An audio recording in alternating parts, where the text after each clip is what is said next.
Opa. Vou botar aqui para o início. Maravilha. Bom, então, eu vou falar para vocês sobre um tema chamado, né, desenvolvimento econômico, humano e sustentável, indicadores e determinantes. Vou colocar uma vírgula aqui. E esse tema está diretamente relacionado com o meu grupo de pesquisa, que é o GPSDH, né, que é o Grupo de Pesquisa em Sustentabilidade e Desenvolvimento Humano. Então, eu vou falar um pouquinho sobre alguns conceitos básicos, né, que se relacionam, né, com esse grupo de pesquisa e depois falar um pouquinho sobre alguns resultados, né, que a gente alcançou, né, e algumas temáticas que a gente está pesquisando. E depois, né, como de costume, eu abro para perguntas e abro para os meus orientados também, né? Bom, tem algum áudio aberto aí? Se puder fechar, por favor. Bom, então, a primeira coisa que eu gostaria de falar, né, o primeiro tópico que eu gostaria de falar é sobre o conceito de desenvolvimento econômico, né? E esse tópico de desenvolvimento econômico está bastante relacionado com o que o Diogo comentou de complexidade econômica. O que é desenvolvimento econômico, né? Desenvolvimento econômico é o crescimento econômico de longo prazo. Então, é quando a produtividade, né, de um determinado país ou de uma determinada região, de um determinado local, né, ela se expande de forma sistemática, de forma constante. E isso vai garantir mais bens e serviços para as pessoas daquele lugar, daquela localidade, né? E logo isso vai gerar mais qualidade de vida.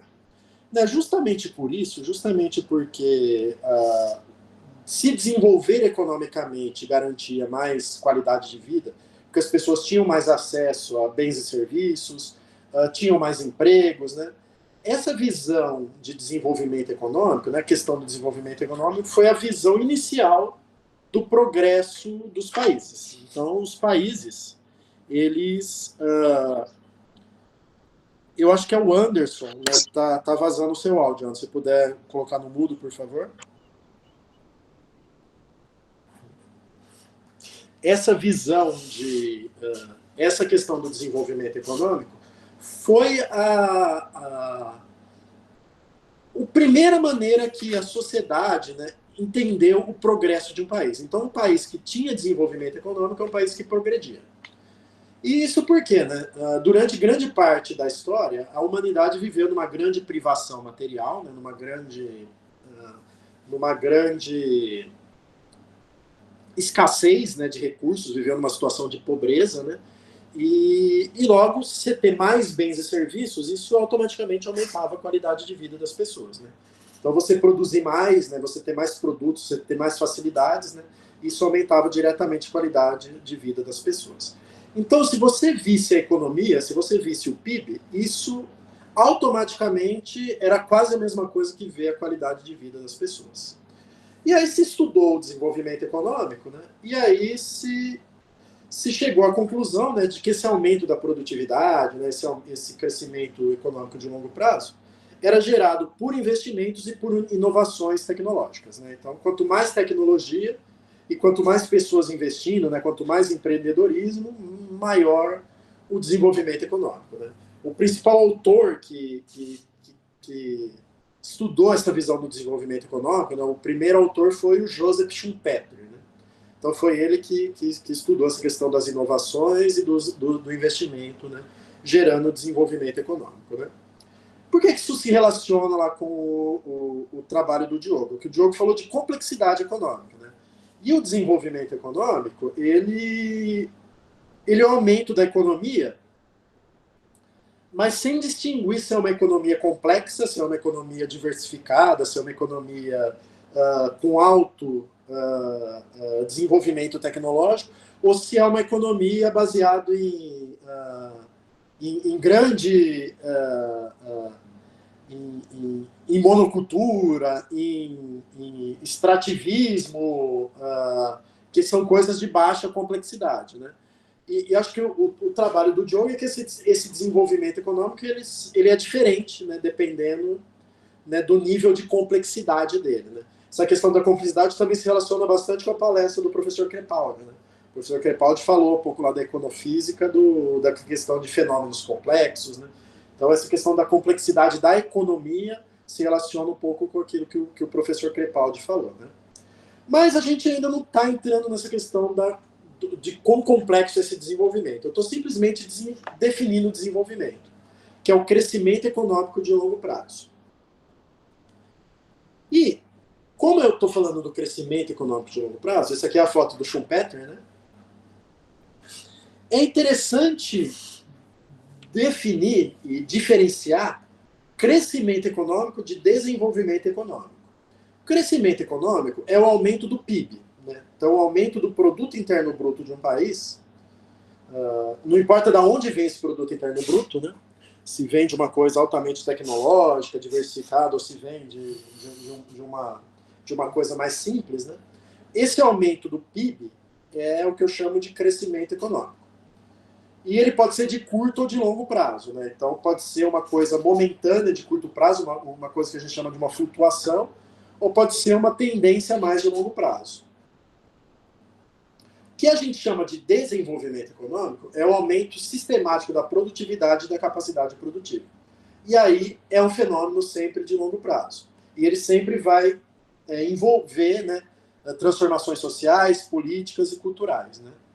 Então, o Schumpeter, né, foi a pessoa que fez essa distinção. Né? E para isso ficar mais claro, né, é legal a gente ver esse gráfico aqui. Esse gráfico aqui é o gráfico do PIB real per capita americano, de 1900 a 2000. E dá para ver, né, que teve um enorme crescimento, né, entre 1900 e 2000. Essa tendência de longo prazo aqui, né, se eu pegar uma reta e ajustar nisso aqui, né, a inclinação dessa reta é o desenvolvimento econômico. Né? É o quanto a economia se desenvolveu, o quanto a produtividade aumentou de forma sistemática. Só que isso não é linear, né? Eu tenho flutuações aqui no meio. Né? Então, essas flutuações, elas são crescimento econômico, mas não necessariamente desenvolvimento econômico. Então, um país crescer economicamente num ano não quer dizer que ele se desenvolveu economicamente. Né? Simplesmente pode ter sido uma flutuação. Alguém consegue identificar essa flutuação grande aqui? Acredito que não. O crash da Bolsa de Nova York. Esse é o crash da Bolsa de Nova York. Né? É a crise lá de 29. Não é o pós-guerra ainda, não. É antes da guerra isso aqui. Não, mas tem um pico aí. Vai ter um pós-guerra que é. Exatamente. O pico aqui foi... Esse pico é o pós-guerra. É o pós-guerra. É a Segunda Guerra Mundial, né? E o que veio depois, assim, deu um pico enorme, né? Então aqui é a depressão da década de 30, né? Depois da crise de 29, e aqui é a Segunda Guerra Mundial. Tanto isso quanto isso, se eu olhar a longo prazo, eles não importam. São simples flutuações, são simples conjunturas econômicas. Eles não têm grande importância, né? A importância do ponto de vista do desenvolvimento, né, é olhar a tendência. E olhar que de 1900 a 2000, né, a economia americana teve um grande desenvolvimento econômico e a qualidade das pessoas aumentou bastante por causa disso. Né? Então, isso que é o desenvolvimento econômico. É você conseguir fazer crescer a economia, crescer o PIB, crescer o produto interno bruto, de forma sistemática e no longo prazo. Até aqui tudo bem? Alguma dúvida? Tudo bem. Eu não entendi muito bem essa diferença do crescimento econômico e do desenvolvimento econômico. Então, vou tentar explicar de novo, Alberto. É o seguinte. Todo desenvolvimento econômico é um crescimento econômico. Crescimento econômico é qualquer aumento do PIB. Então, o PIB aumentou, eu posso dizer que teve um crescimento econômico. Só que quando o crescimento econômico acontece num ano, e no ano seguinte ele cai de novo, eu não posso dizer que isso foi um desenvolvimento econômico. Isso foi só uma flutuação. Foi só um fenômeno de curto prazo. Né? foi só que pode vir de políticas macroeconômicas, do governo imprimir dinheiro, do governo gastar muito, né? Então isso aquece a economia, mas eu não posso chamar isso de desenvolvimento. O pico da guerra, né? Foi exatamente isso. Foi um grande gasto governamental, né? Em armamentos. Então, isso não é um desenvolvimento econômico. Isso é uma simples flutuação de curto prazo. Desenvolvimento econômico é quando a produtividade, a capacidade produtiva, né? O que é essa capacidade produtiva? É a capacidade do país de produzir mais. Quando isso aumenta no longo prazo. Então, eu posso dizer em desenvolvimento econômico se eu olhar a tendência. Então, a tendência de longo prazo, eu posso dizer que houve um desenvolvimento econômico, a economia se desenvolveu. No curto prazo, esse sobe e desce são simplesmente flutuações. Pode falar, Luiz. Ô, professor, a gente pode falar então que há uns 20 anos atrás o Japão passou por um desenvolvimento econômico e agora o Japão vem passando por um crescimento, seria mais ou menos isso? O Japão está meio estagnado, né, em termos de desenvolvimento, mas ele tem ainda algumas flutuações, né? É isso que você quis dizer? Isso. Então, a tendência, se tem um desenvolvimento, ele está muito menos acentuado do que ele já foi, né? Mas ainda tem as flutuações, né? O Brasil mesmo, ele tá muito pouco se desenvolve economicamente, né? Então, apesar de alguns anos ter crescimento maior, alguns anos ter recessão, mas se eu olhar a tendência, né, nos últimos 10 anos, praticamente ele está no zero, né? Então, como que eu defino desenvolvimento, né? É aumento da produtividade da capacidade produtiva. Então, é dizer se o país está ficando mais produtivo, se as pessoas estão ficando mais produtivas, ou seja, se a tecnologia está aumentando, né? Então, isso que me diz o que é o desenvolvimento econômico. Emily?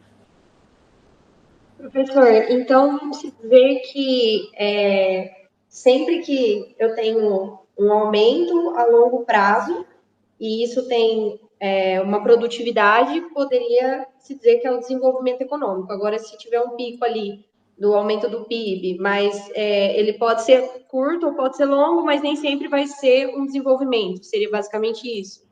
Se eu tiver um pico, eu tenho que avaliar no longo prazo para saber se é realmente um desenvolvimento, se realmente houve um aumento da produtividade ou se foi só uma coisa de curto prazo. Então, por isso que eu preciso analisar a tendência. Talvez houve um desenvolvimento, talvez teve uma tecnologia nova, alguma coisa, e isso vai se manter.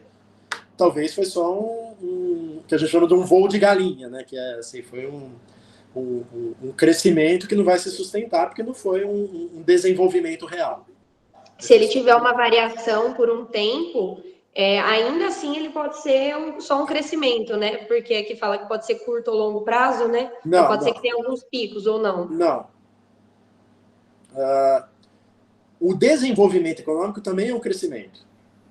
Eu acho que dá para usar um exemplo bom da agricultura. Tipo assim, a gente pode ter uma superprodução e o que vai definir se foi um desenvolvimento ou um crescimento é a origem daquela superprodução. Se foi tecnologia, se foi pesquisa e desenvolvimento, ou simplesmente o sol choveu no tempo certo e o sol e tal, e aí teve uma superprodução, mas não cresceu tecnologicamente. No outro ano, se esfriar, se não fizer sol, volta para mesmo, entendeu? Seria mais a qualidade do que o tempo, vamos dizer, né?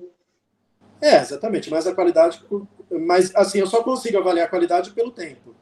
Se isso se manter por um tempo, quer dizer que realmente houve algo tecnológico. Se isso não se manter, se isso depois se corrigir, é porque houve uma flutuação. Mas todo desenvolvimento econômico é um crescimento econômico. Crescimento econômico é aumento do PIB. Aumentou o PIB é crescimento econômico. Só que esse crescimento econômico pode ser de curto prazo, aí ele chama flutuação, ou de longo prazo, que aí ele chama desenvolvimento. Então, todo desenvolvimento é um crescimento. Entendeu? Entendi, professor. Obrigada. Professor, acho que um bom exemplo disso seria os países árabes, né? Quando eles descobriram o petróleo, eles tiveram um crescimento econômico muito absurdo, né?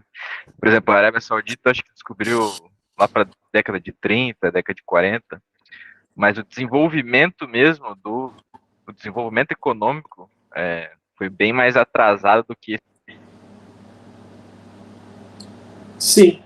Então, o desenvolvimento, ele não... Acho que cortou um pouquinho de sua fala, Gabriel.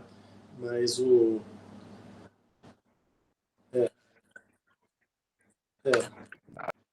Mas acho que o senhor compreendeu, né? Que no caso o crescimento foi muito mais rápido do que Exatamente. Então, essa ideia de crescimento e desenvolvimento, né? Essa questão do desenvolvimento eu só consigo avaliar no longo prazo, mas assim,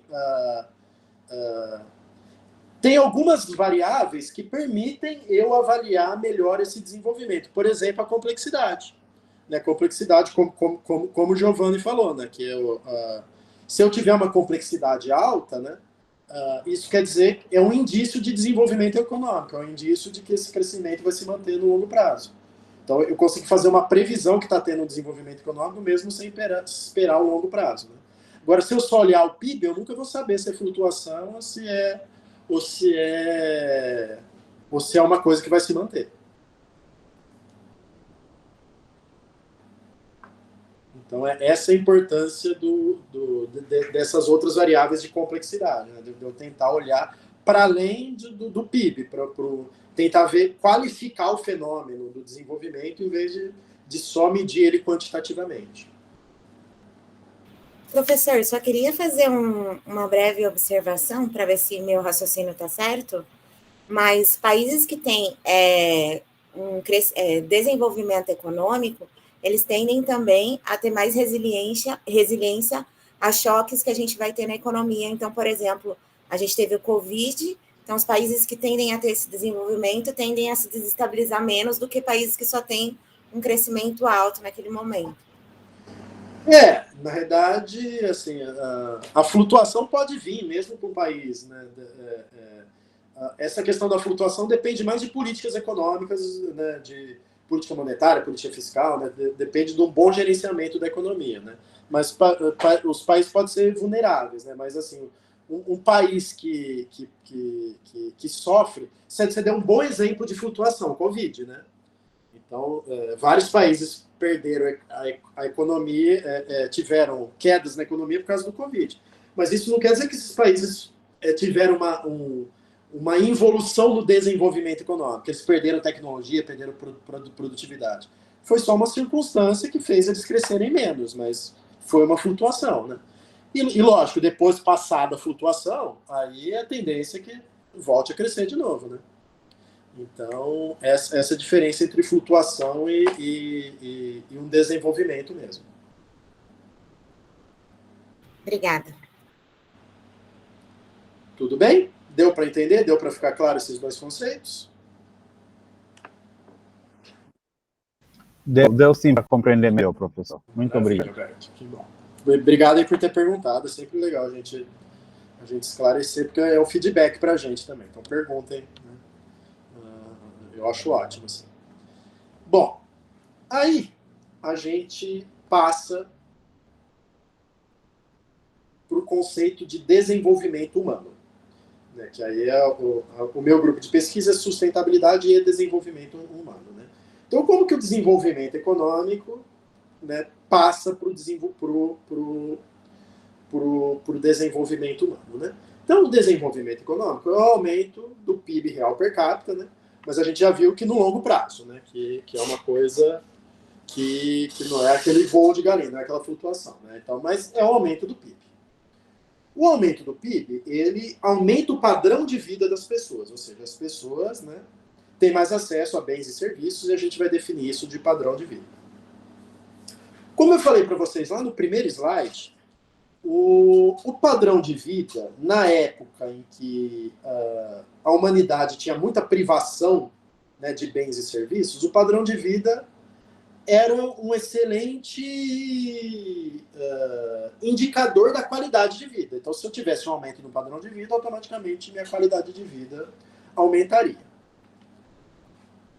Mas, aos poucos, né, muitos países que já atingiram um alto padrão de vida, né, por exemplo, países europeus, Estados Unidos, Japão, né, eles já tiveram um alto padrão de vida e E se começou a verificar que talvez o PIB per capita, né, o PIB dividido pela população, né, a riqueza a média das pessoas, não seria a melhor maneira da gente ver o aumento da qualidade de vida das pessoas.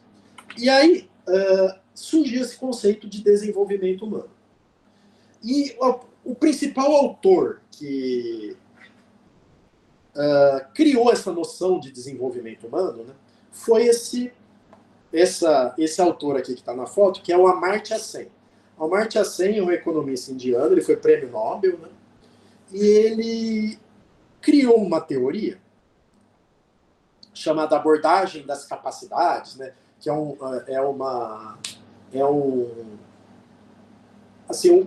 conceito bem amplo e complexo, né, mas basicamente essa abordagem das capacidades, ele vai me dizer o seguinte: desenvolvimento é sinônimo de liberdade. Inclusive ele tem um livro, né, o título do livro dele é Desenvolvimento como Liberdade, até um livro que eu indico, um livro bem legal, né?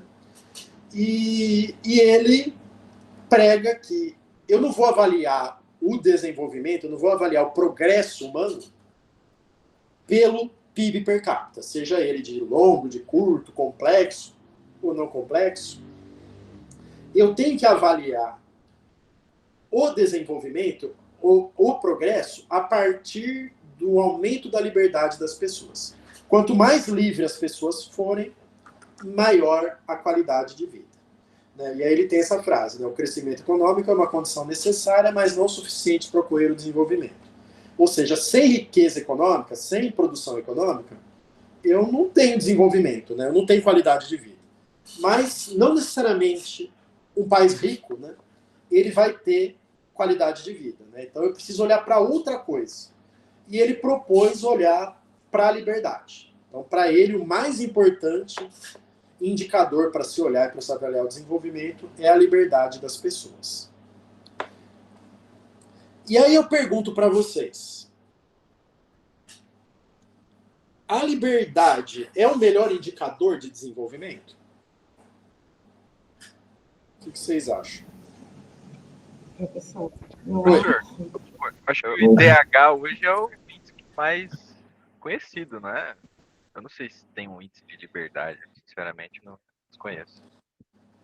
O IDH é liberdade. O IDH é um indicador criado para se medir a liberdade. Então, liberdade é o conceito teórico, é o que eu devo medir. O IDH é o indicador criado para se medir a liberdade. Entendi. Então tá meio que quantificando algo qualitativo, assim, né? Exatamente. Ele está quantificando uma ideia, com várias falhas. Então, eu trabalho bastante com indicadores, né? Então, o IDH é um índice muito criticado, mas ele foi criado para se medir o desenvolvimento como liberdade, para se medir essa proposta do Amartya Sen de desenvolvimento como liberdade. Então, desenvolvimento. E aí eu pergunto para vocês, né? Liberdade é a melhor maneira de ver a qualidade de vida? Por que não a felicidade? Professor, pronto. Oi. Uma questão até, voltando aí na questão da liberdade, nós temos ali alguns países com regimes autoritários, em que praticamente não se tem a liberdade para se falar à vontade. Yes, nós temos passado por isto, em muitos casos, não só nas Europa, nas Áfricas. Por exemplo, tem se dado o caso ali polêmico do Brasília aí, com Alexandre de Moraes, o Elon Musk e tudo mais. Mas nessa questão da liberdade, eu não sei como é que eu consideraria isso como um indicador válido, uma vez que nós temos esses problemas ligados aos regimes autoritários, em que as pessoas não falam, ou não devem falar. Vamos dizer que esses países são menos desenvolvidos porque não existe essa liberdade. Essa é a ideia dele. Não tem liberdade política, nesse caso, o país é menos desenvolvido. Então, a liberdade política é um dos aspectos dessa liberdade. Mas a liberdade ela vai muito além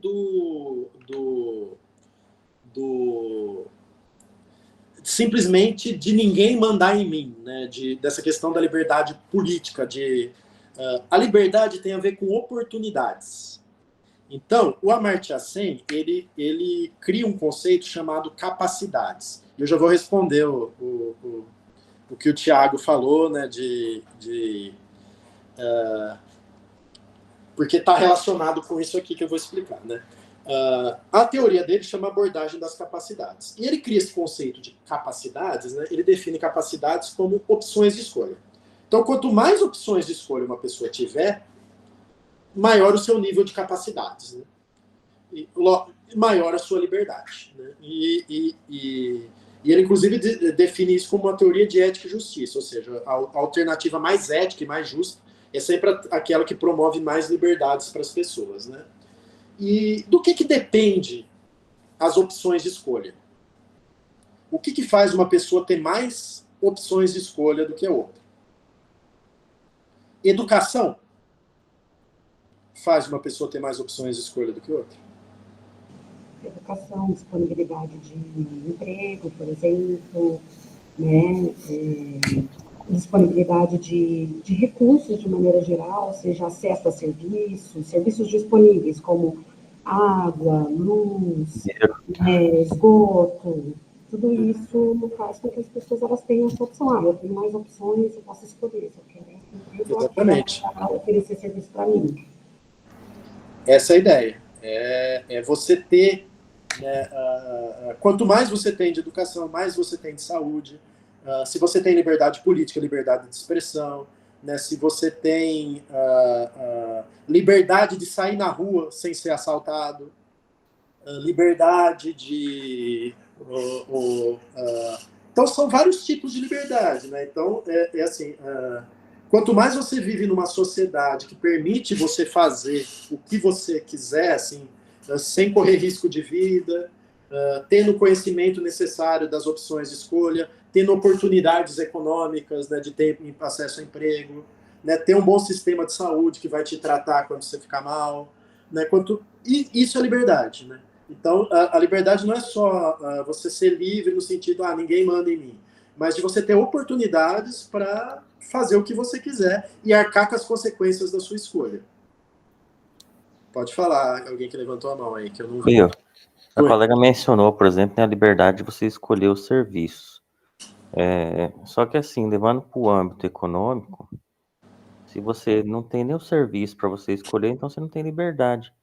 Então, assim, por exemplo, a gente está aqui no Brasil, né? Eu tenho o nosso determinado índice aqui de complexidade econômica. Então, eu posso escolher se eu vou usar o gás, se eu vou usar a lenha, se eu vou usar energia elétrica, se eu vou usar combustível fóssil. Assim, eu tenho essas alternativas porque existem tecnologias aqui que me permitem escolher isso. Se você pegar um país no extremo do subdesenvolvimento, por exemplo, na África, o cara muitas vezes não tem essa liberdade, não tem opção. A opção que ele tem é cortar a lenha e fazer comida no chão, assim, em alguns lugares, assim, né? Eu já li, eu fiz a disciplina do Diogo e eu li alguns artigos que tratavam sobre isso, assim, o pessoal ainda em condições, assim, ele não tinha como. A única opção que ele tinha era aquela, cortar a lenha e fazer a comida com lenha. Então assim, até a nível econômico, assim, isso impacta na liberdade da gente de escolher as coisas, de ter as opções, né? Com certeza. Então, isso é um aspecto importante da liberdade.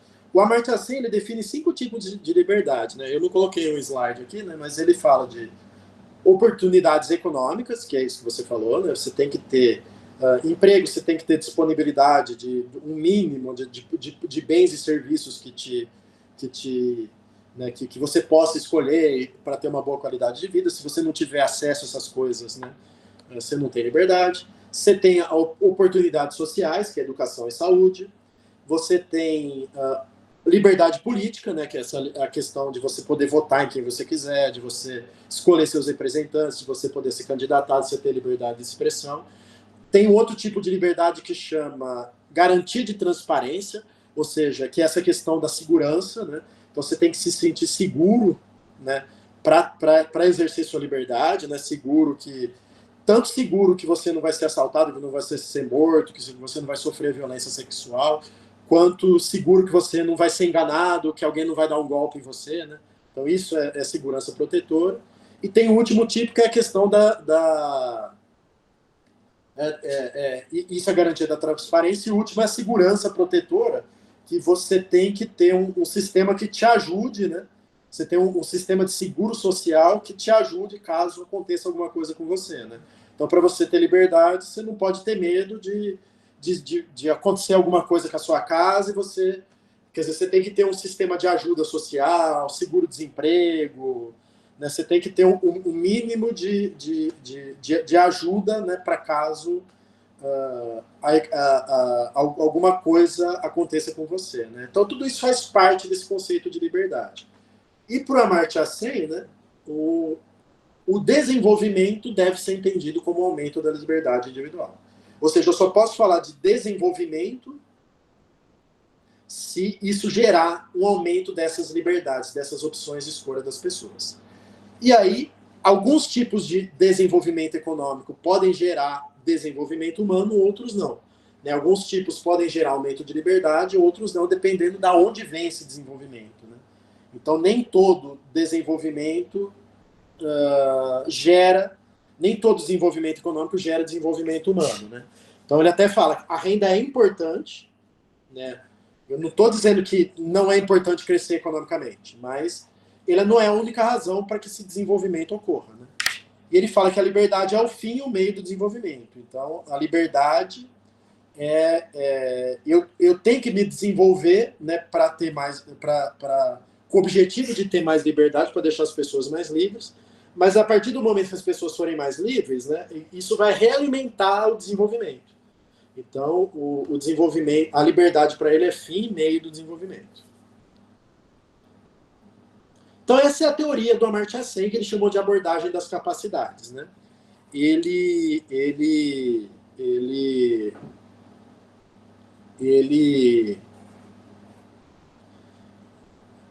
criou essa teoria em 1970 e 1980, todo um corpo teórico, né? E em 1990, a ONU adotou essa ideia dele e chamou isso de desenvolvimento humano. Alguém fez alguma pergunta do... Professor, eu perguntei a questão da China, por exemplo, porque lá não tem total liberdade, mas a gente vê que é um país que tem crescido muito, né? Cresceu muito, na verdade. Então, é um país que tem mais crescimento econômico do que desenvolvimento humano, né? Então, é mais desenvolvimento econômico do que desenvolvimento humano, apesar de ter desenvolvimento humano também, mas não tem liberdade política, mas teve avanços educacionais importantes, teve avanços em saúde, né? Teve avanços em economia, isso faz parte da liberdade, mas não teve avanço em liberdade política, né? Então, eu não posso dizer que é um país com alto desenvolvimento humano porque tem falta de liberdade política. Mas, por outro lado, se desenvolveu em outras correntes, né? Então, não dá para ver as coisas isoladas, né? A China. Então, a China... Né? Então, é sempre olhar a tendência. Né? Quais são os países de maior desenvolvimento humano? Dinamarca. É norte da Europa, né? Noruega, Finlândia. Dinamarca, Finlândia, sempre Suíça. Mas uma coisa importante, né? A gente mede o desenvolvimento humano principalmente pelo IDH. E o IDH, eu vou detalhar um pouquinho mais à frente, ele é composto por educação, saúde e renda, né? Só que a gente está falando de liberdade política, a gente está falando de liberdade de eu sair na rua sem ser assaltado, eu estou falando de liberdade econômica, né? Então o IDH não capta isso. Então o IDH, enquanto indicador, ele é muito menor do que o conceito. O conceito de desenvolvimento humano é super amplo, é aumento das liberdades. O IDH é um indicador que mede uma partezinha desse conceito, mas é o melhor que a gente tem hoje. mas ele mede uma partezinha. Então, não confunda o indicador com o conceito. Então, o conceito é uma ideia do que eu quero medir. O indicador é a forma que eu tenho de quantificar isso, que não é perfeita. Então, essa transição de conceito para indicador, às vezes, é problemática. Tudo bem?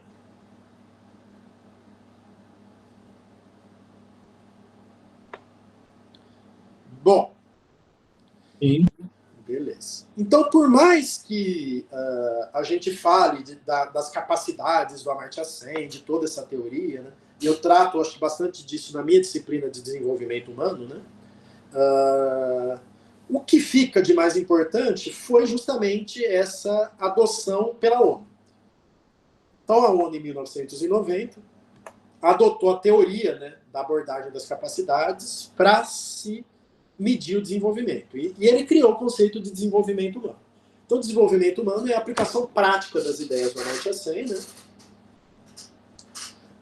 Quem estuda o desenvolvimento humano, né, quem criou é um braço da ONU chamado PNUD, né, que é o Programa das Nações Unidas para o Desenvolvimento. E desde 1990, né, todo ano sai uma publicação chamada Relatório de Desenvolvimento Humano. Essa aqui é a capa de um deles, lá de 2015, né? Cada ano nessa publicação sai uma temática ligada ao desenvolvimento humano, né? Esse ano, por exemplo, falou sobre trabalho, né? E no apêndice do desenvolvimento do relatório de desenvolvimento humano sai diversos indicadores sobre desenvolvimento humano. O mais importante deles é o IDH. É o primeiro que surgiu lá em 1990. O mais importante, mas não é o único, né? Então a gente tem o IDH ajustado à desigualdade, a gente tem os índices de desigualdade de gênero, índice de pobreza multidimensional, todos esses saem lá no apêndice do relatório de desenvolvimento humano. Mas o IDH é o mais importante. Então eu posso dizer que o desenvolvimento humano é um corpo teórico e conceitual que abrange perspectivas de desenvolvimento que vão além de seus aspectos econômicos. Então foi a primeira vez em que alguém falou que eu tinha que ir além da economia para ver o desenvolvimento. Então, a economia em si, o PIB, seja de curto ou de longo prazo, seja complexo ou não complexo, e para eu ver o desenvolvimento real, para eu ver a qualidade de vida das pessoas, eu tinha que ir além além da simples economia. E aí surgiu o desenvolvimento humano. A definição, né, que o PNUD dá para desenvolvimento humano é essa, né? Então é o processo de ampliação das escolhas das pessoas para que elas tenham capacidades e oportunidades para serem aquilo que desejam ser. É uma definição de liberdade, né? Então liberdade enquanto, como eu falei, liberdade não simplesmente a liberdade de ninguém mandar em mim, mas liberdade de eu ter escolha, de eu ter opções de escolha, de eu poder ser aquilo que eu quiser, de eu seguir o caminho que eu quiser, de eu ter oportunidade para isso, de eu ter educação, de eu ter conhecimento, de eu ter saúde, de eu ter segurança, né, de eu ter uma rede de apoio, de eu ter uma economia que me ajude, né, de eu ter liberdade política, liberdade de expressão, para poder ter essas escolhas e poder me tornar aquilo que eu desejo ser. E aí, voltando àquela questão de por que a liberdade e não a felicidade, né? Porque a felicidade é subjetiva. A liberdade não. Liberdade eu posso dizer que uma pessoa tem mais liberdade do que a outra, mas a felicidade depende do que a pessoa vai fazer com aquelas escolhas e daquela liberdade que ela tem, né? Então, aí fica uma coisa mais subjetiva. Então, o objetivo do desenvolvimento, segundo o Sen, não pode ser a felicidade, né? Eu não posso olhar a felicidade como política pública, maximizar a felicidade das pessoas, porque a felicidade é muito subjetiva. E para ele a liberdade é o que responde melhor. A liberdade é o que melhor responde, né, o progresso de uma nação. Tudo bem? Deu para entender o que é desenvolvimento humano? Legal. Sim. Maravilha.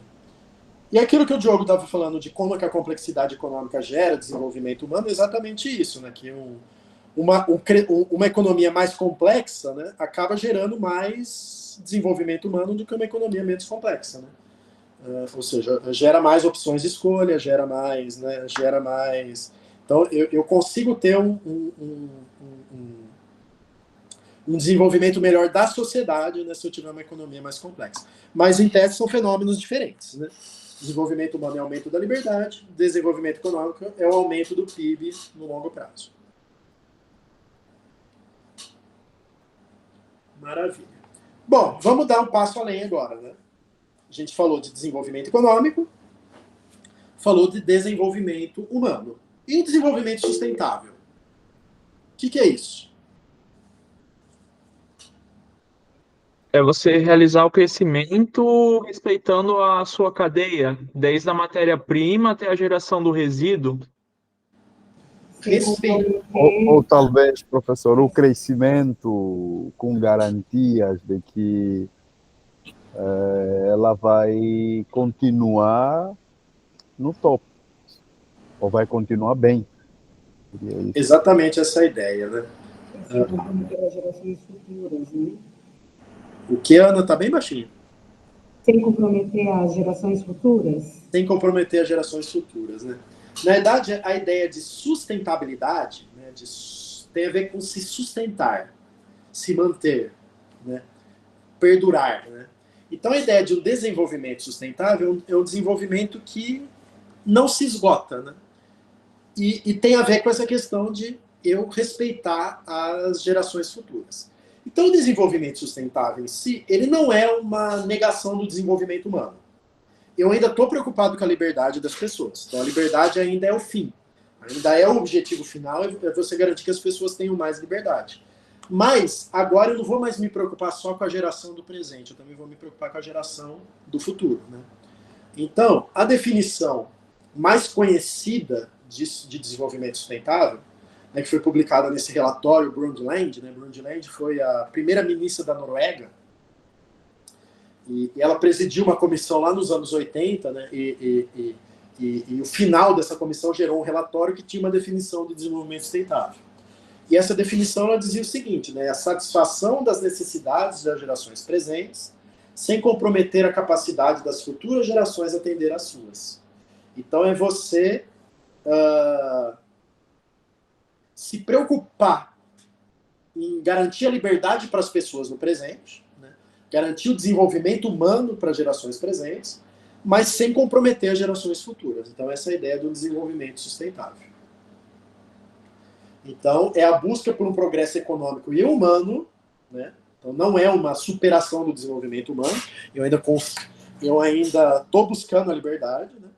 Mas que ele tem a característica de se sustentar, que ele tem a característica de perdurar no futuro, né? Então, de poder se sustentar indefinidamente. Essa é a ideia do desenvolvimento sustentável. Então, o desenvolvimento sustentável, né, em termos teóricos, ele tem muita semelhança com o desenvolvimento humano, mas eu incorporo porque eu ainda busco uma sociedade mais justa, uma sociedade que tenha mais liberdades para todos, né? Uma sociedade que as pessoas tenham mais opções de escolha. Ainda é o objetivo final. Mas agora eu vou incorporar uma questão ética. E essa questão ética é o seguinte, que estava ausente lá da definição de desenvolvimento humano. E essa questão ética é garantir uma justiça inter e intrageração. Ou seja, eu não vou mais garantir uma justiça, né, uma liberdades apenas para as pessoas dentro de uma geração só.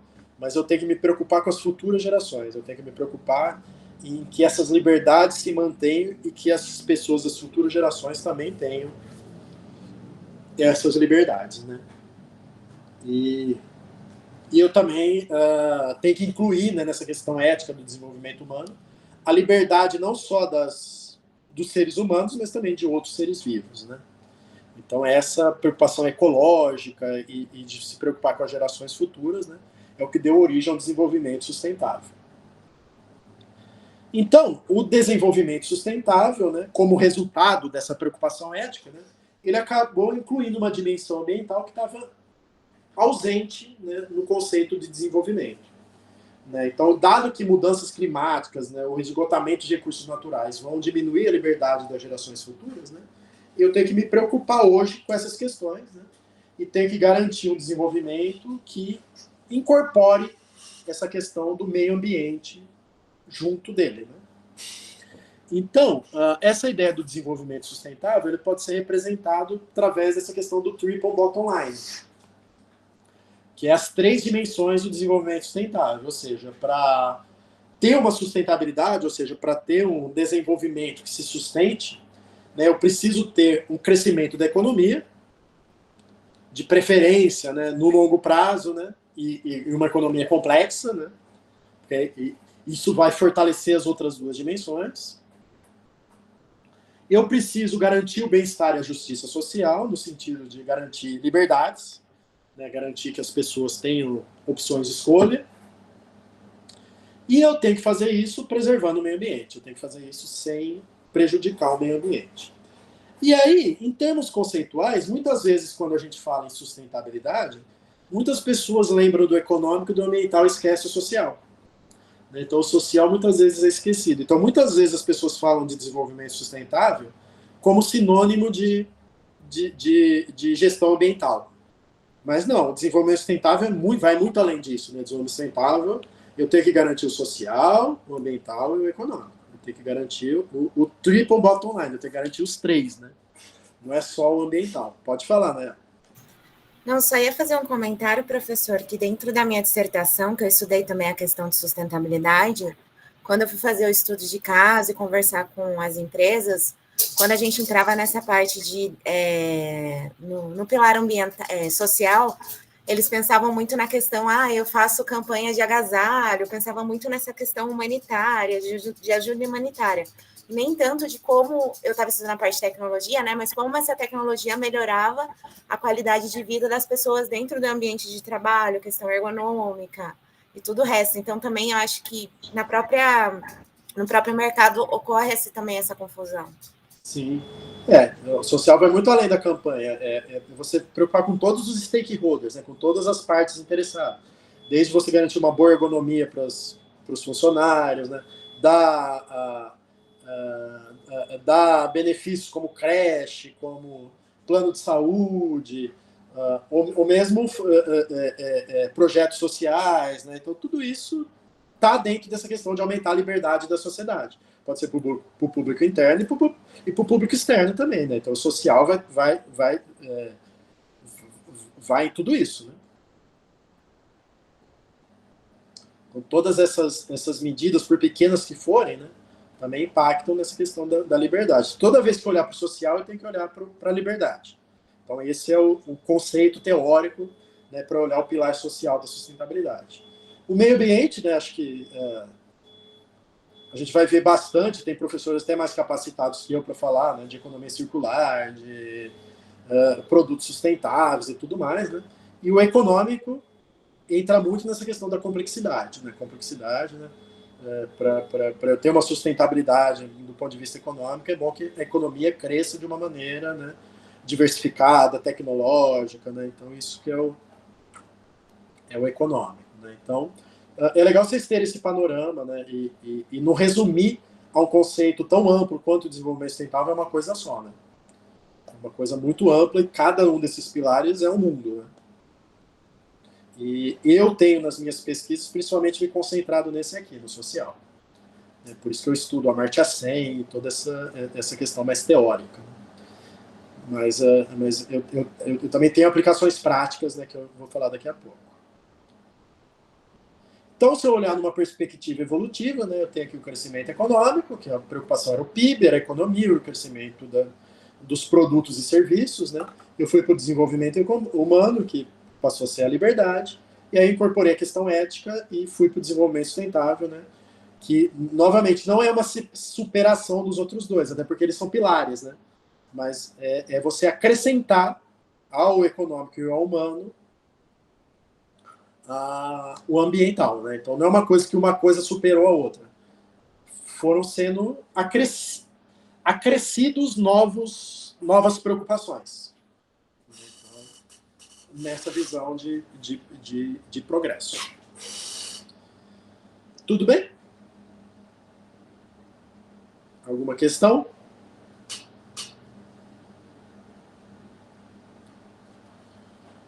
Uma coisa que vale a pena falar, né, sobre desenvolvimento sustentável é um mundo, né, de coisas, né, mas uma coisa que vale a pena falar é das ODS, né, que já foram citadas, né, e cada vez mais comum, né, a gente citar as ODS como justificativa dos trabalhos, né. Então, a ODS, na realidade, ela começou com a ODM, né, que é o Objetivo de Desenvolvimento do Milênio, que surgiu lá no ano 2000, na virada do milênio, né, e as ODMs eram só 8, e elas tinham, e essas 8 se desdobravam em 22 metas, né, que deveriam ser atingidas até 2015. Então, era um período de 15 anos, né, entre 2000 e 2015. As 8 estão aqui embaixo, bem pequenininho, né. Mas, em 2015, essas metas foram atualizadas, né, para as ODS, que hoje a gente conhece e usa, né, que agora elas são 17, né, e elas se desdobram não mais em 22, mas em 169 metas, né. Então, cada ODS, né, cada uma dessas, se desdobra em 169 metas, e elas foram lançadas em 2015 para ser atingidas até 2030. Então, em 2030, a gente vai ter, provavelmente, uma nova atualização aí de objetivos a serem atingidos, né. E dá para ver, né, que as ODS não são simplesmente ambientais, né. O desenvolvimento sustentável não é só ambiental, né. Então, a primeira, erradicação da pobreza. Então, aqui tem até mais a ver com economia, né. Então, a pobreza é falta de renda, né, falta de recursos materiais para algumas pessoas. Erradicação da fome, né, também tem muito a ver com o econômico. Aí, saúde de qualidade, aí tem mais a ver com social. Educação de qualidade. Igualdade de gênero, né, tem a ver muito com essa questão da liberdade também, né, você garantir oportunidades iguais e liberdades iguais para homens e mulheres, né, você não deixar metade da população, né, com menos liberdades, como ocorre em muitos países, né, em muitas realidades de discriminação de gênero. Então tem tudo a ver com a questão da liberdade, educação e saúde também. Água e saneamento, né, então aí um pouco ambiental, mas também social, né, quer dizer, eu preciso de ter acesso à água, de ter acesso ao saneamento, para eu ter uma boa qualidade de vida, para eu ter um bom nível de liberdades, né. Energias renováveis, aqui já vai bem para o ambiental. Emprego digno e crescimento econômico, aí econômico. Inovação e infraestrutura, econômico. Redução das desigualdades, né. Aqui ligado a gênero e aqui mais a igualdade de modo geral. Cidades sustentáveis, né, e comunidades sustentáveis, né, do ponto de vista do gerenciamento da cidade, aqui também bastante ambiental, né. Consumo responsável, né, até o tema da semana que vem do professor Hermes, né, consumo, né, consumo sustentável, né, é um ODS, né. Combate às mudanças climáticas, né, economia circular entra muito aqui, né. Aí tem a parte mais de ecologia, né, a vida debaixo d'água, a vida sobre a terra, né, de biodiversidade, né, então aqui é muito gestão ambiental, né, muito questão do meio ambiente, né, paz e justiça, né, você também tem a ver com a liberdade, você não ter guerra, você não ter, né, você garantir que as nações fiquem em paz, né, porque hoje está bem complicado, né, e por fim, parcerias, né, você garantir uma integração, né, que todo mundo colabore, né, para esses ODS, né, para que não sejam ações isoladas, mas uma ação global, né. Então essas são as 17 ODS, e dá para ver que mistura, né, os 3 pilares, né, o ambiental, o social e o econômico, né. Então hoje a gente referencia bastante essas ODS, né.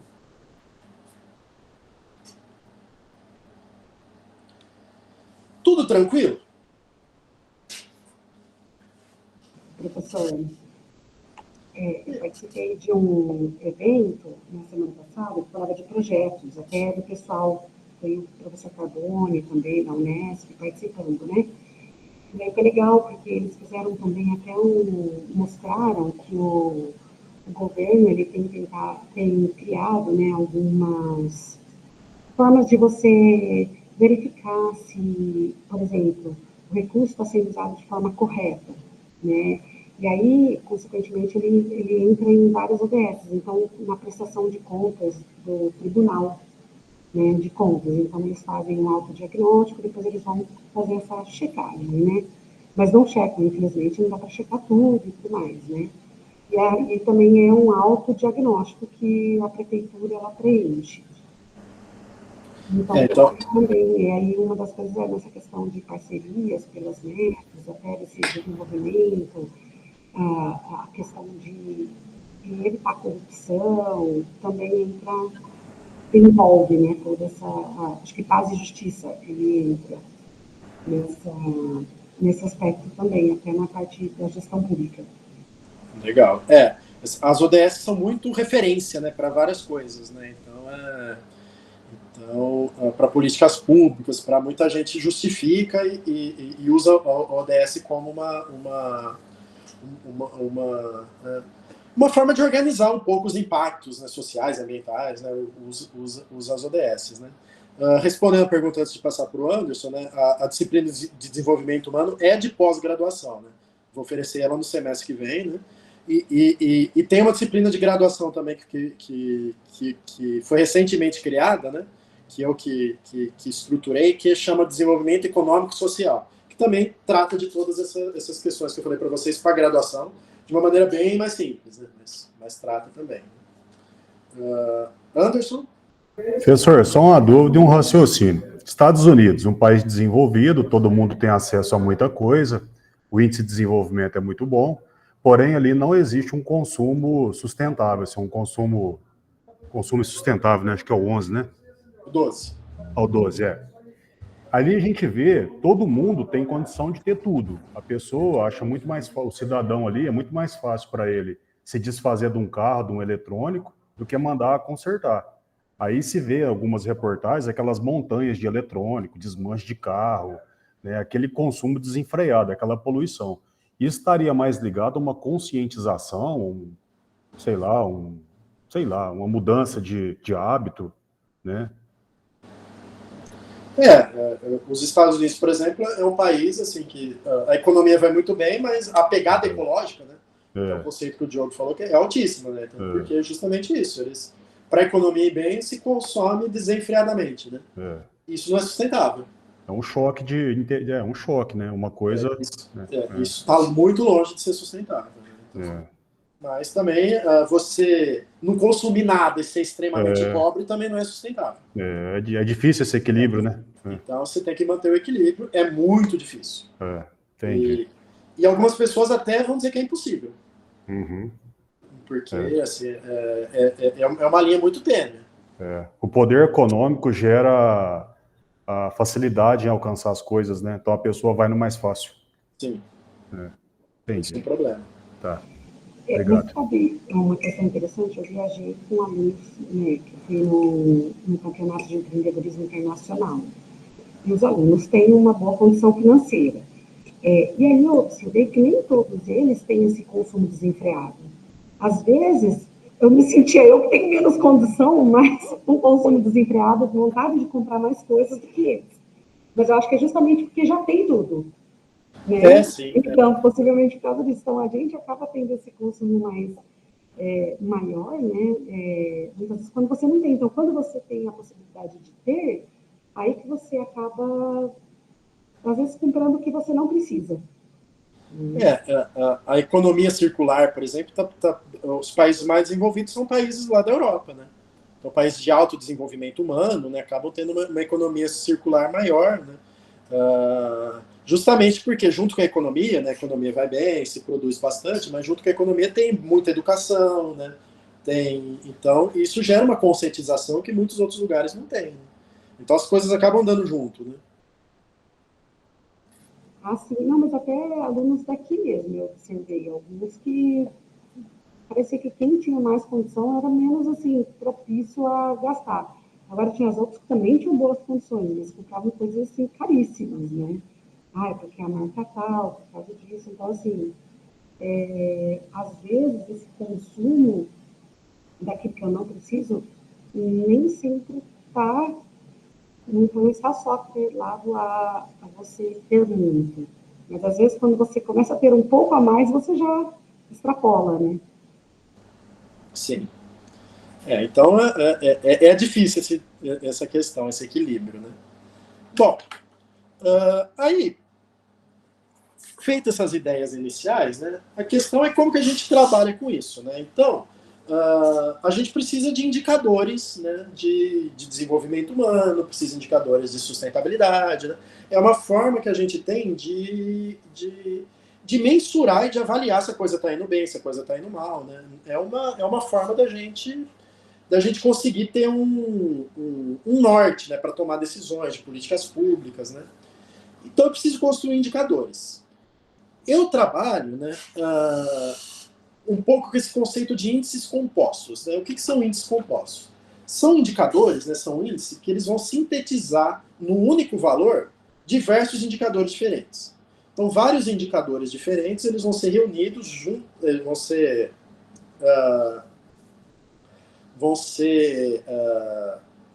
agregados, né, num único valor. E eles servem para medir fenômenos complexos, né? A gente falou um pouco da complexidade, né, econômica, mas e o professor Crepaldi falou um pouco lá da complexidade, né, na aula dele, né? O IDH é um índice composto. O IDH é um índice composto. Mas o que é um fenômeno complexo? Né? É um fenômeno que eu preciso de múltiplas dimensões e múltiplos indicadores para medir, né? Como a complexidade econômica, que eu preciso ver a diversidade, então eu preciso ter a estrutura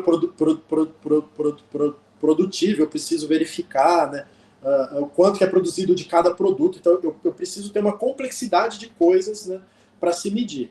Então fenômenos complexos, né, não podem ser mensurados por um único indicador. Então qualidade de vida, felicidade, desenvolvimento humano, sustentabilidade. Então pensa lá no desenvolvimento humano, que é a liberdade, né?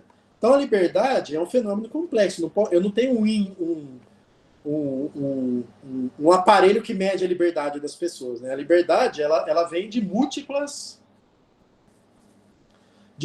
fontes, né? Como eu falei, de segurança, de educação, de saúde, de renda, de política. Então, eu tenho múltiplas fontes, né, de liberdade, né? Então, eu não consigo medir isso, né? Se eu quiser um indicador, eu não consigo medir isso de uma maneira só.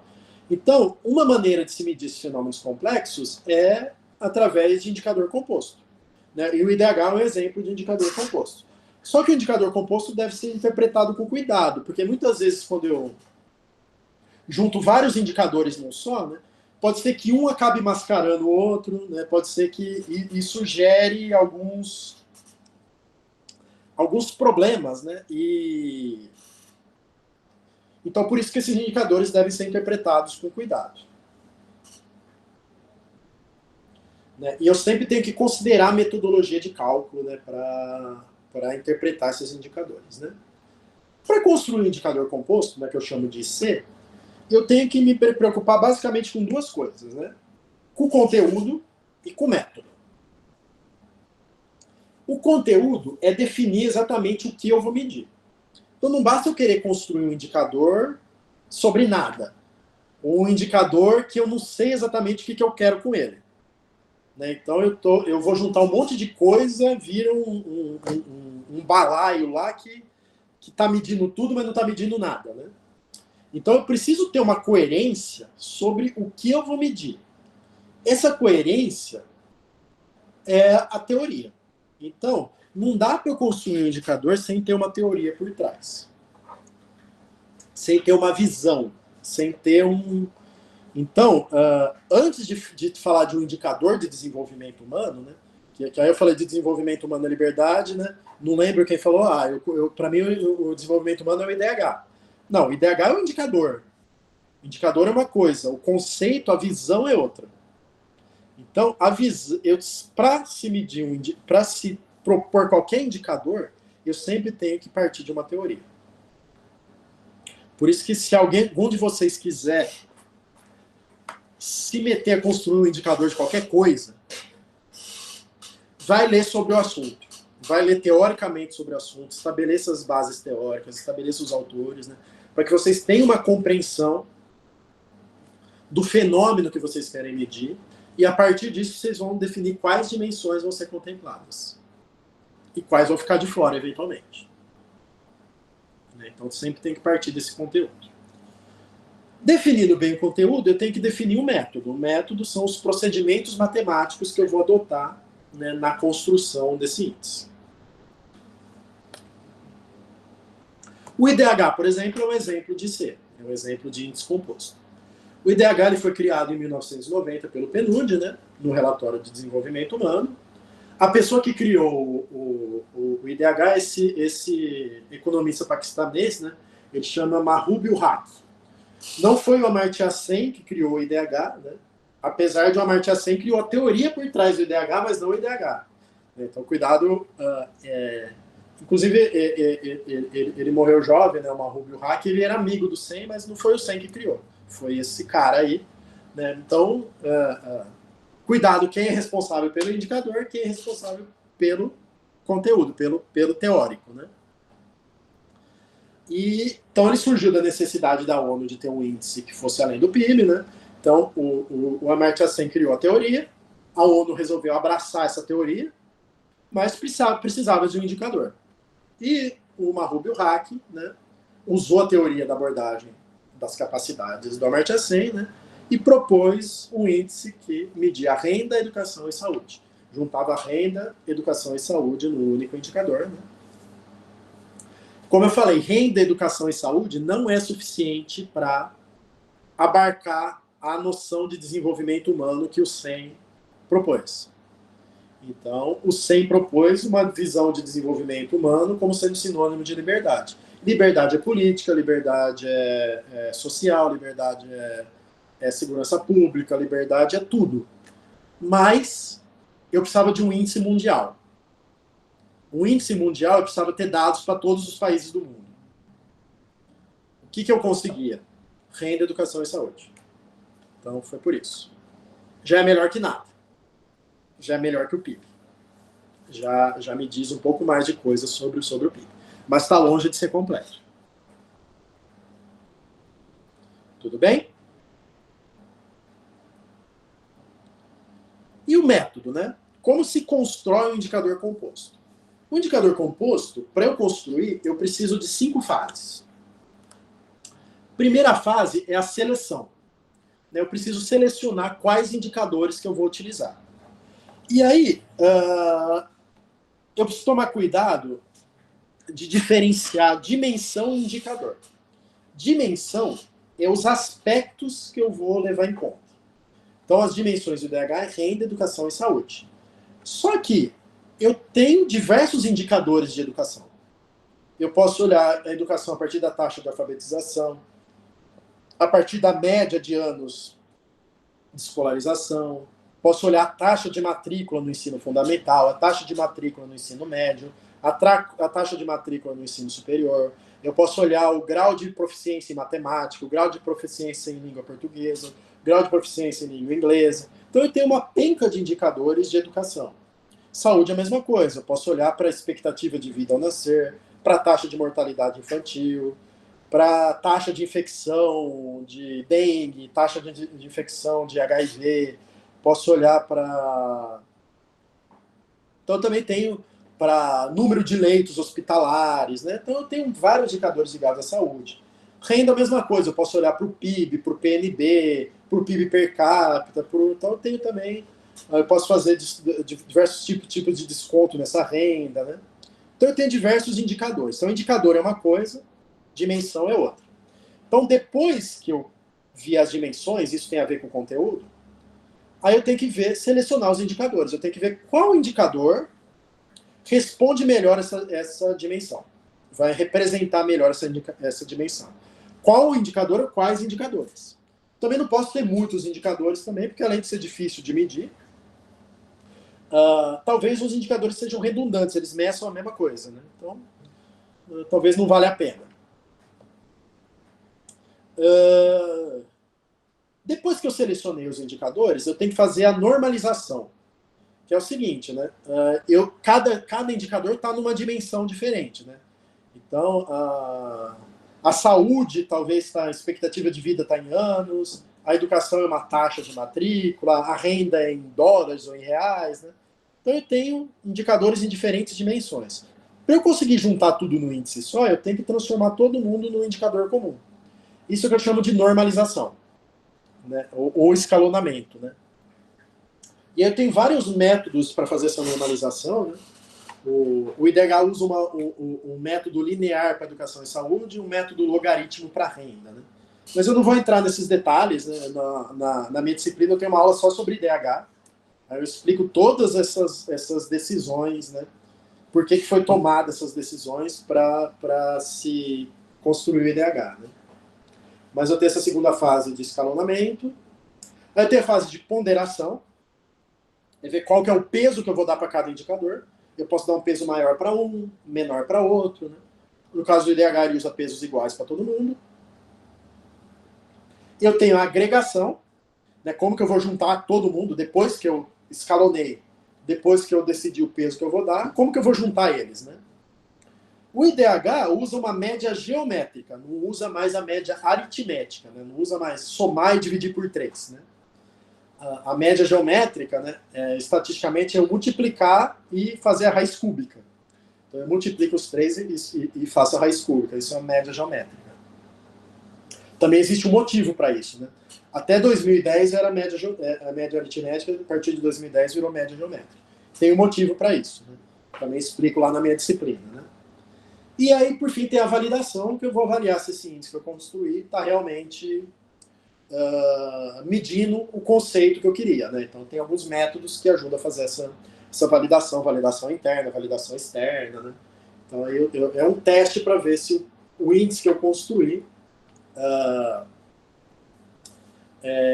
está realmente medindo aquilo que eu quero, né? Então eu tenho essas 5 etapas, são etapas genéricas, né? E aqui o que eu uso no IDH, mas não necessariamente o que eu uso no IDH eu vou usar para tudo. Então eu tenho diferentes maneiras de fazer a agregação, de fazer a ponderação, de fazer a normalização, de fazer a seleção. Tudo bem? Professor, só uma dúvida. Pode Apesar de ser diferentes maneiras, cada um estabelecer o peso, a forma de agregação, eles seguem sempre as mesmas etapas? Sempre as mesmas etapas. Tá bom. Eu não posso construir um indicador sem selecionar os indicadores. Eu não posso construir um indicador composto sem normalizar de alguma forma. Eu não posso construir um indicador sem dizer qual peso que cada um vai ter e sem juntar, sem agregar. Então, as mesmas etapas. Eu preciso fazer isso. Mas eu posso fazer isso por diferentes formas. Posso usar estatística, Então, tem diferentes maneiras de fazer isso. Tudo bem? Beleza, obrigada. Só para curiosidade, né? O IDH, né, ele usa atualmente como indicador de renda o PNB per capita, PNB é Produto Nacional Bruto, e mensurado pela paridade do poder de compra, né? Também não vou explicar o que é essa paridade do poder de compra, a diferença do...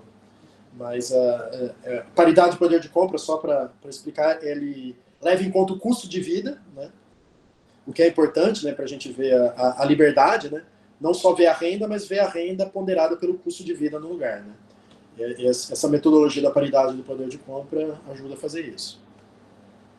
Indicador de saúde, né, é usado a expectativa de vida a nascer, né? Que é quantos anos se espera que uma criança nascida hoje viva, né?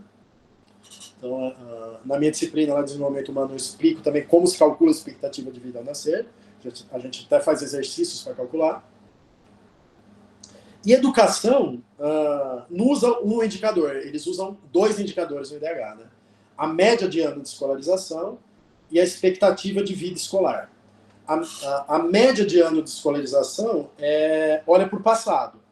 Então, é quantos anos, em média, as pessoas de mais de 25 anos estudaram. E a expectativa de vida escolar olha para o futuro, né?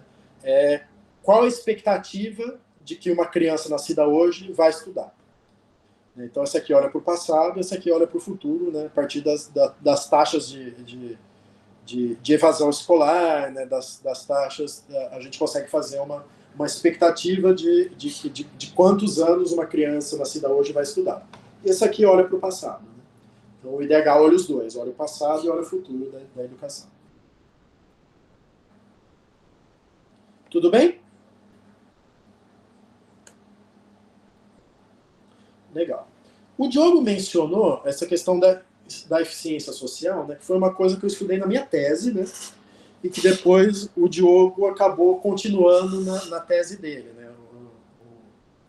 O Diogo teve a mesma orientadora de doutorado do que eu, né, mas foi em épocas diferentes. Né. Quando ele começou a fazer o doutorado, eu já tinha terminado, já estava aqui na Unesp, né, eu, inclusive participei da banca dele, né, e ele continuou bastante essa questão da eficiência social, que é o seguinte, né? A eficiência é a capacidade de se aproveitar ao máximo as entradas para produzir a maior quantidade possível de saídas. Esse é um conceito genérico de eficiência, né? Eu aproveitar melhor os meus inputs para produzir ao máximo os meus outputs, né? O que a gente vê aqui em engenharia de produção é muito a eficiência produtiva, né?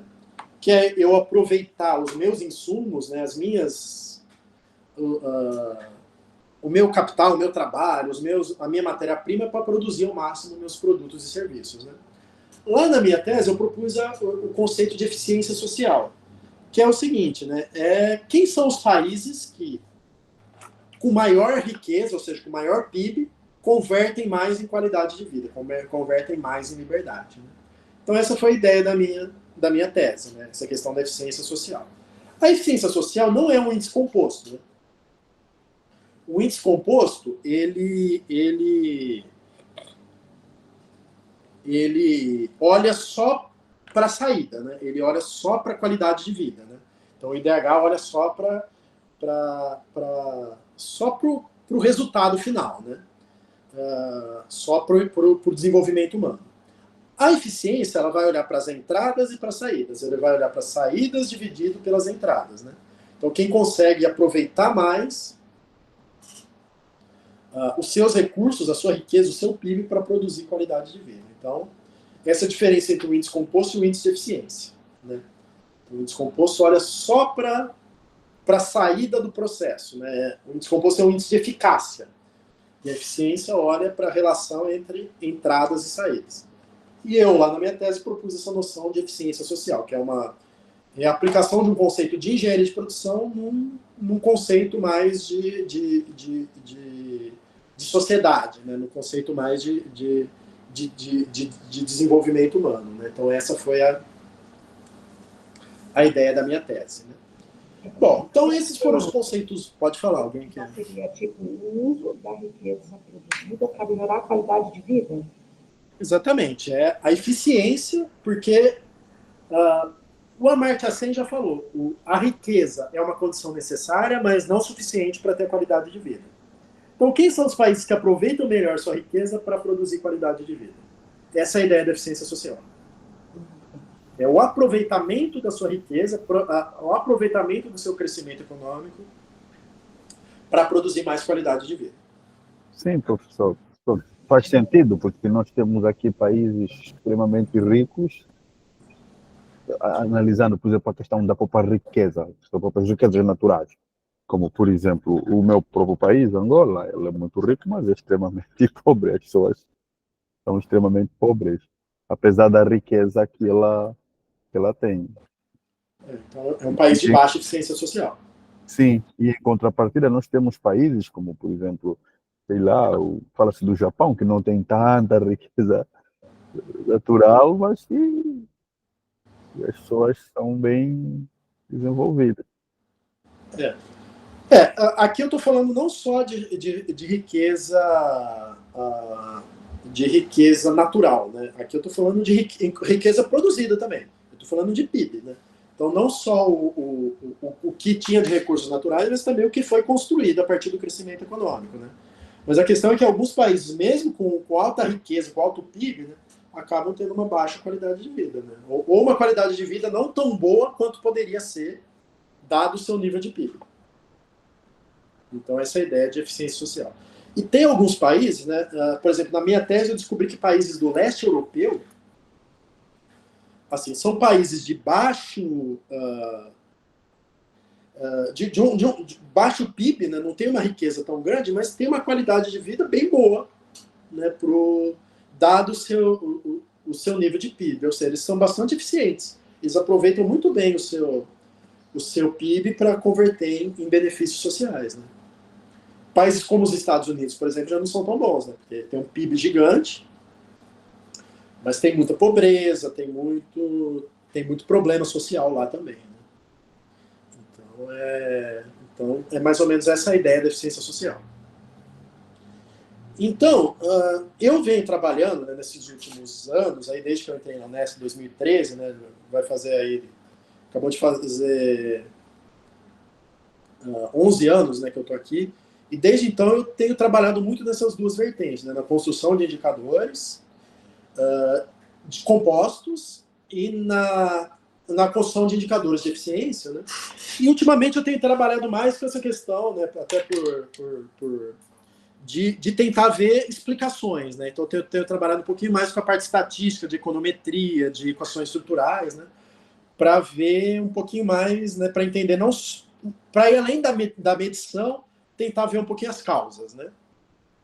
Aí a gente tem que partir para uma abordagem mais estatística e tudo mais, né? Mas para se ver qualquer coisa, eu preciso antes medir, né? E aí, né, apresentados esses conceitos, né, eu tenho algumas coisas, né, alguns desenvolvimentos, né, que fala bem rapidamente, né? Então, por exemplo, né, até para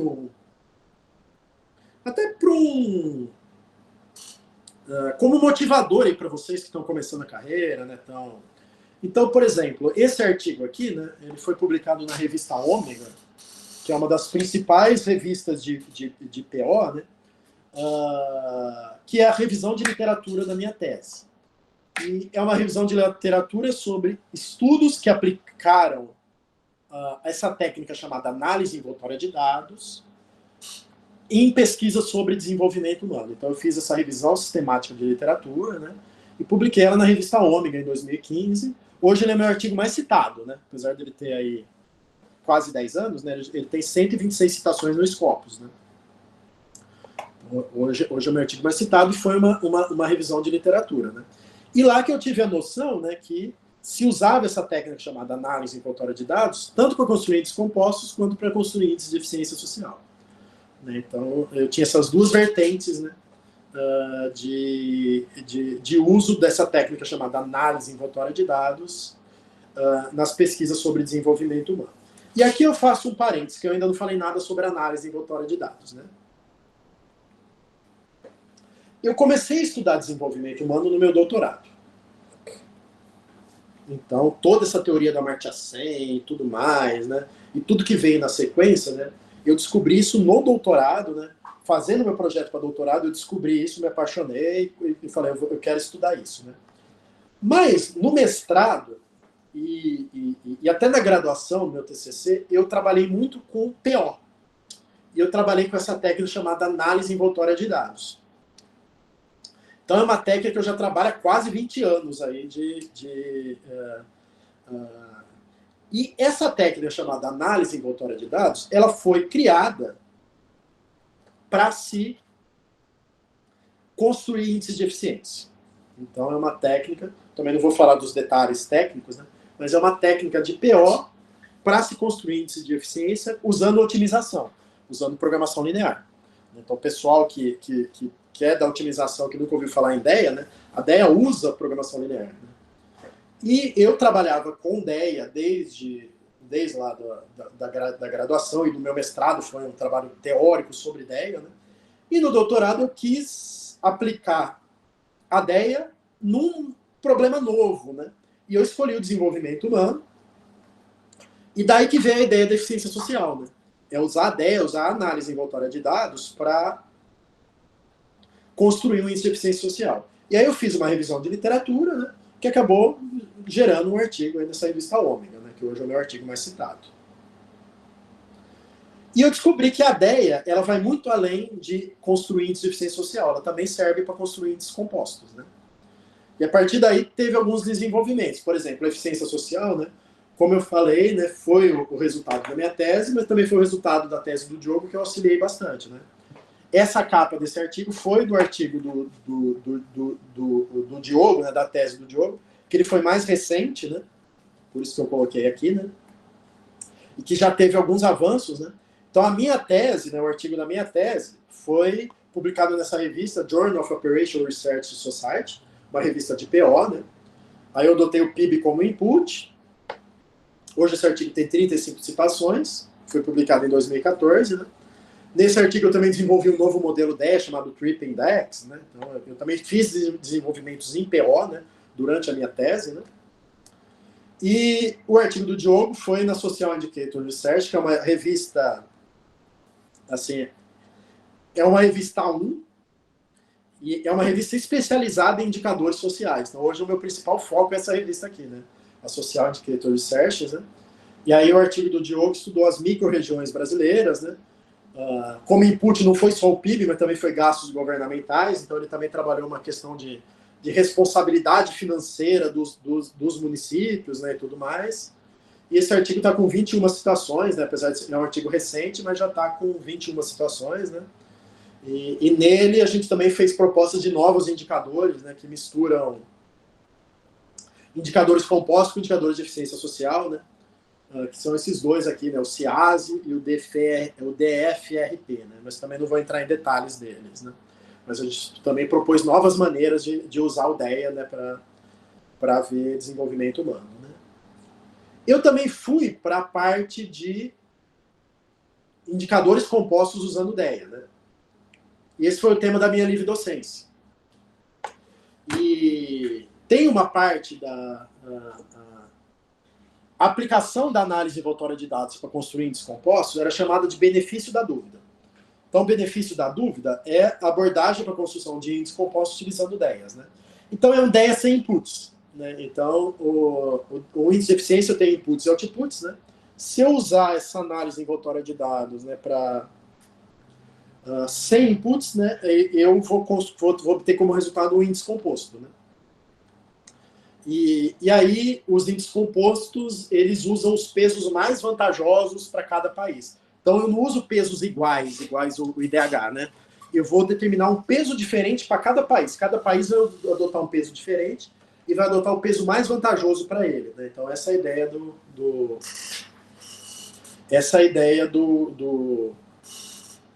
dessa abordagem do benefício da dúvida, né? E existem vários modelos DEA diferentes, né, que vão dar origem a diferentes indicadores. E a ideia desse artigo da minha livre docência foi comparar esses indicadores de diferentes modelos DEA usando o IDH como exemplo. Então, eu peguei o IDH de um determinado ano, né, e apliquei vários modelos DEA diferentes, e depois eu fiz uma comparação. E eu usei redes sociais para fazer essa comparação, né. Inclusive, a Simone, ela estava aqui, né. O Diogo também foi coautor, né. E a Simone, que estava aqui, ela me ajudou bastante nessa questão de software de redes, né. Então, eu usei análise de redes para fazer a comparação desses indicadores. Ficou um artigo bem bacana também, já está com 23 citações, né. Bom, aí tem meus alunos, né. Aí, dentro dessa temática de desenvolvimento humano, cada aluno foi, e sustentável, né, cada aluno foi por uma vertente diferente. Por exemplo, a Fernanda, né, foi minha aluna de doutorado, defendeu, acho que ano retrasado, né, ela estudou a questão da cultura, a relação da cultura e do desenvolvimento sustentável, ainda passando pela questão de gênero, né. Então, como que a cultura influencia o desenvolvimento humano de homens e mulheres, né, e como isso depois impacta no desenvolvimento sustentável, né. Então, ela fez uma revisão de literatura, né, sobre como os valores culturais, como a cultura se relaciona com o desenvolvimento humano. Ela fez, né, uma análise estatística, né, de como esses valores culturais explicam o desenvolvimento humano de homens e mulheres. Então, quais são as características culturais que fazem, né, que geram mais liberdade para homens e para mulheres, né? Então, a gente publicou esse artigo, né, no Journal of Development Studies, né, em 2021, está com 5 citações, né? Ela ainda fez como que o desenvolvimento humano por gênero, né, o desenvolvimento humano de homens e mulheres, explica a performance ambiental dos países. Então, esse artigo está submetido, mas ainda não foi publicado. A gente submeteu no Social Indicator Research e está esperando aí o parecer, né? Então, essa foi a tese dela. Foi uma tese por artigos, né? Se vocês quiserem dar uma olhada em uma boa tese por artigos, né, a tese dela é um bom exemplo, né? Então, esses foram diferentes artigos que ela fez, né? Um já está até publicado, né? O Marcelo Furlan, né, foi outro aluno meu, hoje é professor do ITA. Ele estudou um conceito chamado justiça climática. Então, justiça climática é um conceito que une desenvolvimento humano e ações climáticas, né? Então, a gente definiu justiça climática, que é um conceito que a ONU já empregava, mas que não estava bem definido, né? Como a eficiência em transformações climáticas em desenvolvimento humano e vice-versa. Ou seja, a gente definiu justiça climática, que é um conceito que a ONU aplicava a partir do conceito de eficiência. E a gente fez isso através de uma revisão de literatura, foi publicada na Clean Air Production, hoje com 47 citações. Aí a gente validou esse conceito usando equações estruturais, né? A gente viu, será que ações climáticas e desenvolvimento humano têm uma relação? A gente viu que tem, usando equações estruturais, e publicou na Environment Science and Policy. Aí a gente construiu um índice de justiça climática, usando DEA, né, foi um índice, o índice de eficiência, e a gente publicou esse índice de eficiência nessa revista chamada Ecological Indicators, está com 17 citações, né? Uma particularidade desse índice de eficiência é que ela é uma eficiência de ciclo, porque a justiça climática é eficiência em transformações climáticas em desenvolvimento humano e vice-versa. Então tem um vice-versa, né? Então também é eficiência em transformar desenvolvimento humano em ações climáticas. Né? Então é ações climáticas gerar liberdade e liberdade gerar mais ações climáticas. Né? Então se eu tiver esse ciclo, eu tenho uma justiça climática. Então a gente definiu justiça climática a partir dessa visão de ciclo e propôs um indicador, né, a partir disso. Né? Então teve todo um desenvolvimento teórico também para construir esse indicador. E por fim a gente ainda fez um artigo, né? Ele fez pós-doc comigo depois, né? Dos determinantes da justiça climática. Né? Então ele estudou como a democracia, a desigualdade e o crescimento econômico impactam nesse indicador de justiça climática. Então foi um artigo completo, assim, foi uma... E todos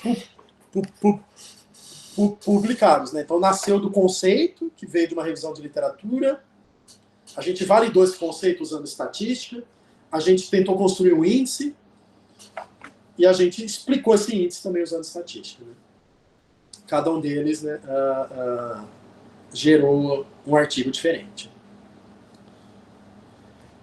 Também tive estudos em economia circular, né? Daria até para juntar e fazer um livro nesse caso. Né? Economia circular é mais o tema do Daniel, acho que vários de vocês estão trabalhando com isso, né? Mas eu também tenho trabalho, inclusive esse aqui foi em parceria com o Daniel, né? Então a minha aluna, a Fernanda Frascarelli, ela criou um índice usando DEA, né? Um índice composto de economia circular no nível macro, ou seja, no nível de países, né? Então a gente também publicou nessa revista, Environment, Development e Sustainability, ele ainda está em press, né? Mas já tem uma situação. E eu também tenho um trabalho sobre qual a relação de economia circular com o desenvolvimento humano. Foi uma revisão de literatura, um trabalho teórico, né? Da Fernanda com o Pedro, né? Foi na revista Sustainability. Hoje está com 8 citações, né? Então também não é o core da minha pesquisa, mas também tem interfaces com a economia circular. Também tem outros indicadores ambientais, né? Também esse índice composto de logística de baixo carbono. Eu cheguei a falar para vocês, né, lá no artigo, até alguns já descobriram, né? É um artigo da Cleaner, o índice de eficiência energética, outro artigo da Cleaner, esse de 2017, esse de 2016. Esse índice municipal de desenvolvimento humano sustentável, né, foi dos meus alunos, né, que encabeçaram, usaram esses indicadores do município verde e azul junto com o IDH, né, também para propor o índice, né, usando DEA, né. A Marinês, né, que é minha aluna, ela está estudando índices de sustentabilidade em universidades, né, mas no caso ela não está focada na construção, porque são índices que já existem, mas ela está focada na implantação, né. Então ela está vendo como que as universidades estão usando esses índices, né. Então ela está fazendo surveys, uma análise mais qualitativa para verificar isso, né? Então ela está fazendo isso no doutorado dela. A gente viu, né, desenvolvimento humano do ponto de vista macro, né, do IDH, né? Mas recentemente tem pesquisas olhando o desenvolvimento humano do ponto de vista micro, né? Então como que eu olho a liberdade, né, que esse conceito, né, que desenvolvimento humano é liberdade, né? Então, eu posso avaliar a liberdade através da educação, saúde, né? Do ponto de vista macro, né? O conceito foi criado para isso. Mas alguém teve a ideia de avaliar isso em nível micro, né? Então, eu posso avaliar o nível de liberdade de uma pessoa, né? Então, foi desenvolvidos questionários, foi desenvolvidos surveys, né? Que é uma coisa que eu não tenho muita familiaridade, né? Professores como Hermes, por exemplo, são muito mais versáteis nisso, Daniel, né? Que vocês vão ouvir, né? Mas começou a se criar questionários, né? Para se medir essas capacidades, essa liberdade a nível individual, né? Então, meu aluno Otaviano Rojas, que vai apresentar uma palestra na semana que vem, né? E que vai falar um pouco disso também, né? Ele descobriu isso e foi atrás disso, né? E validou esses questionários, né? Para se medir capacidades individuais do ponto de vista micro. E ele fez uma pesquisa enorme, né, em âmbito brasileiro, que a gente ainda não publicou, né? Mas que está tentando, né? E uma coisa que a gente está fazendo é tentar medir essas liberdades individuais, né? A comportamentos, né, como comportamentos de frugalidade, comportamentos ambientais, né, questão de trabalho voluntário, né, então é um novo ramo aí que está nascendo, essa questão das capacidades individuais. O Pedro, né, que vai defender daqui a pouco, e até uma coisa legal, para quem puder assistir a defesa do Pedro, né, a defesa do Pedro, ele só chamou pesquisadores internacionais para a banca, e a defesa dele vai ser em inglês, né? Então acho que vai ser no fim desse mês, né? Então quem quiser assistir, né? E o estudo dele foi sobre comportamentos ambientais, né? Comportamentos pró-meio ambiente, né? Então ele já publicou esse artigo no Cleaner, né? Que relaciona comportamentos ambientais com capacidades, né? Com essa liberdade, né? Então ele viu esse desenvolvimento humano a nível individual explicando comportamentos ambientais, né? E, inclusive, a gente teve essa parceria da Judith de Groot, que é uma pesquisadora da Holanda, né, que publicou junto com a gente, né. Ele também publicou nesse International Journal of Advertising, né, uma revisão de literatura sobre anúncios individuais, né, como isso interage com normas e crenças pessoais e com valores, né. E aí ele tem outros artigos, né, um sobre comportamento circular, né, que a gente está tentando publicar, e um sobre comportamentos de conservação, que ele fez uma análise aqui no campus sobre os saguis, né? Aqui tem muito sagui, né? Então, como que as pessoas interagem com esses saguis, se eles respeitam o sagui. E a gente teve uma parceria com um pesquisador lá da Espanha que fez uma pesquisa sobre javalis, né? E a gente tem os dois estudos no mesmo artigo, né? Também a gente vai tentar publicar ele, essa questão mais comportamental, né, da sustentabilidade. Políticas públicas, né? A gente tem a Ana Cláudia, né? Que qualificou recentemente, ela está estudando déficit habitacional, né? Um impacto, uma questão importante aí do desenvolvimento humano, né? Então ela teve um artigo na revista Production, né? E vai tentar analisar esse déficit habitacional tanto do ponto de vista de quais determinantes, relacionar com complexidade econômica, e também analisar essa eficiência habitacional, né? Quem são os países que são mais eficientes em converter produção econômica em boas condições de habitação, né? A Simone, né, a gente fez esse trabalho, né, que também foi publicado na revista ONU, né, sobre redes de saúde, né, que a gente utilizou DEA, né? Então, quem são os médicos mais eficientes, né, em ter vínculos institucionais e converter isso em influência nas redes de saúde, né? Também levaria uma aula para explicar, né, mas a gente publicou isso na revista Ômega, né? Foi o resultado do pós-doutorado dela, 2021, acho que com 13 citações, né? O Leandro, que está aqui, né? Eu acho que não vai dar tempo, né, de falar, e uma oportunidade de sobrar um tempinho, eu quero que meus orientados falem, né? Mas o Leandro está estudando sistemas prisionais, né, eficiência, e está relacionado aí com políticas públicas. Tem esse trabalho bem legal também de políticas públicas, né, sobre o Covid, né, que a gente estudou bastante na época da epidemia, né? A gente publicou, né, indicadores de vulnerabilidade dos sistemas hospitalares durante a epidemia do Covid usando DEA, né? E a gente publicou 2 artigos, né? Um sobre as micro-regiões brasileiras e outro sobre os estados brasileiros, né? Esse aqui a gente usou um DEA mais simples, esse aqui um DEA em redes, né? 2 modelos DEA diferentes, né? E um mais espalhado, outro mais agregado, né? mas foi um artigo bem legal que saiu na mídia, né? E a gente viu, assim, tentou prever, né, com esse indicador, os sistemas hospitalares, né, os sistemas de saúde que estavam mais próximos de entrar num colapso durante a Covid.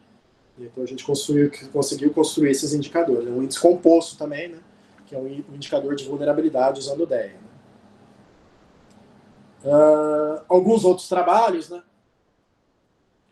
A Carla, que é minha aluna de mestrado, tá estudando trabalho voluntário, né? Tá estudando o terceiro setor, né?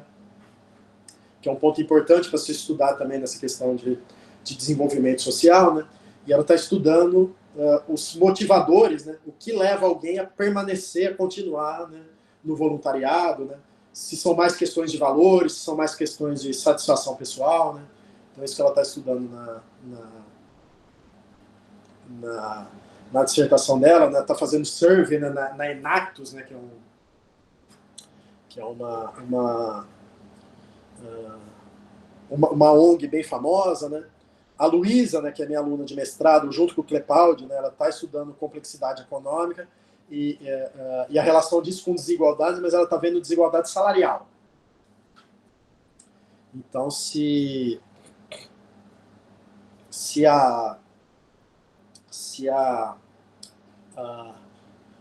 os salários, né, são mais desiguais, salários de determinados profissionais, né, são mais iguais ou mais igualitários, né, em lugares que têm mais ou menos complexidade econômica. Né.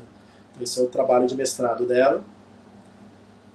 Eu tenho alguns estudos sobre felicidade, né, então eu perguntei sobre felicidade, não foi à toa.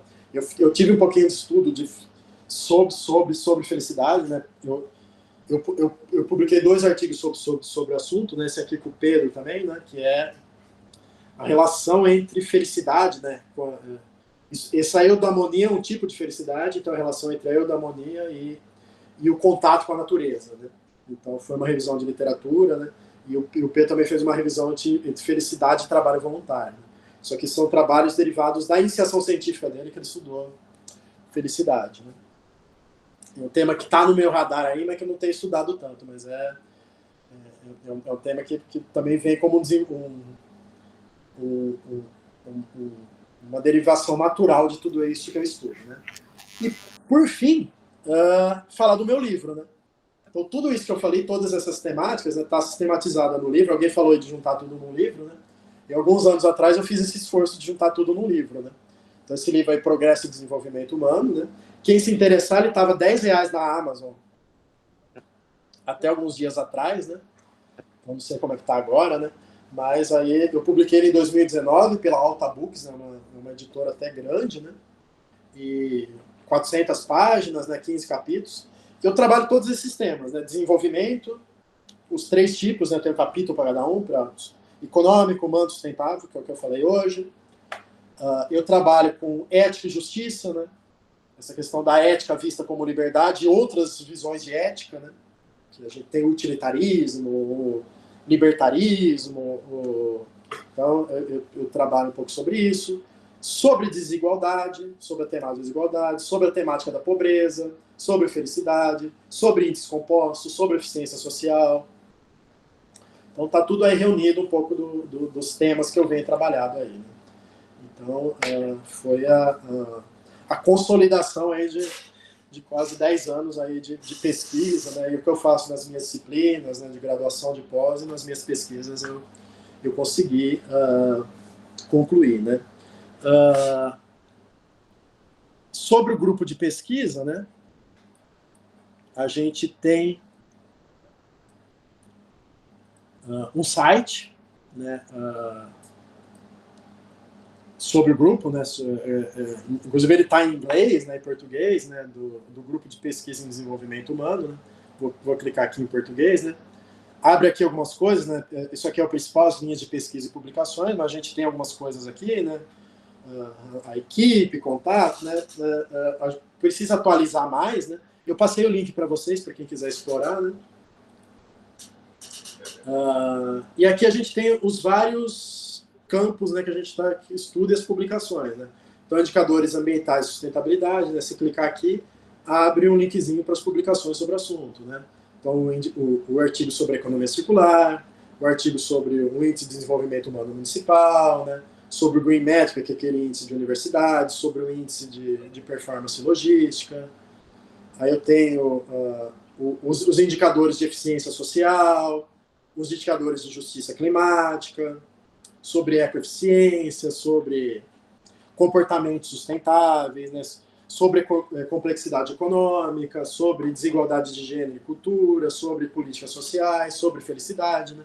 Então está tudo aí, né, meio que consolidado, que foi publicado nas diferentes linhas, né? Então é a maneira que eu estou tentando organizar o grupo, né? Então é isso, pessoal. Espero que tenha dado... eu tenha conseguido falar um pouquinho, né, do que eu faço, né? Então a gente chegou quase 6 horas da tarde, né? Então, eu acho que não sei se vocês fizeram algumas perguntas, né? A gente não vai conseguir abrir para mais, nem para falar com os meus orientados, mas eu quero em outra oportunidade abrir, né, isso para vocês, né? Então espero que vocês tenham gostado, né? Para quem se interessou, né, na minha disciplina e também, né, para parcerias aí, eu estou à disposição com vocês, com os meus alunos, né? Então espero que vocês